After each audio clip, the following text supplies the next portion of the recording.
तुम दर्शक मित्रों, आप देख रहे हैं स्टार न्यूज नेटवर्क और मैं विजयकांत। शहर के डिंडोली इलाके में घटना सामने आई, जहां पर सूरत में डिंडोली इलाके के ही घटना में कि अत्यंत विद्या पर विधेयक को मंजूरी मिलने का दिन।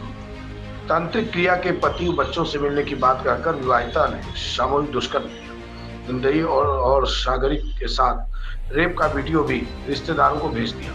तांत्रिक क्रिया के नाम पर सामूहिक दुष्कर्म करने वाले नंदोई समेत 2 के खिलाफ रिपोर्ट दर्ज कराई जा चुकी है। गंभीरता के चलते डिंडोली पुलिस ने मामले पर दोनों को गिरफ्तार कर लिया है।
સર, ડિંડોલીમાં દુષ્કર્મની ઘટના બની છે, શું છે સમગ્ર માહિતી?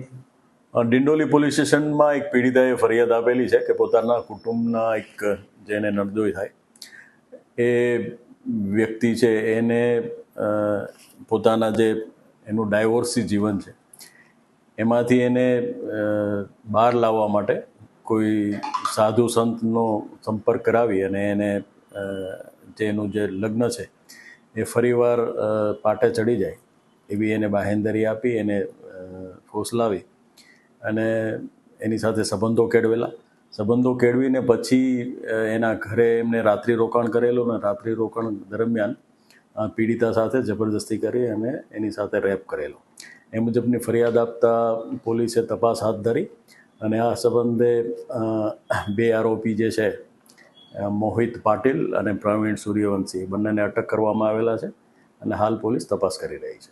સર, કેટલા ટાઈમથી તાંત્રિક વિદ્યા કરતા હતા? તાંત્રિક વિદ્યા કરતા હોય એવું કંઈ હજી તપાસમાં નથી આવેલું, પણ એને એ રીતનું એને એવી લાલચ આપેલી કે આ તાંત્રિક વિદ્યા કરીને આપણે તારા પતિ સાથે જે અણબનાવ છે એને સંબંધો ફરીવાર બંધાઈ જાય એ પ્રમાણની આપણે તાંત્રિક વિદ્યા કરીશું એ રીતની એને એક લાલચ કે બાંહેધરી આપેલી. સર, આ કોઈ વિડીયો પહેલી વખત છે કે આ પહેલાં આવું કોઈ કરી ચૂક્યું છે?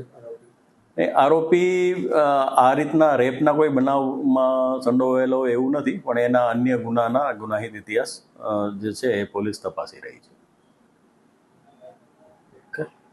आगे की जानकारी के लिए बने रहें, देखते रहे स्टार न्यूज नेटवर्क। जय हिंद, जय भारत।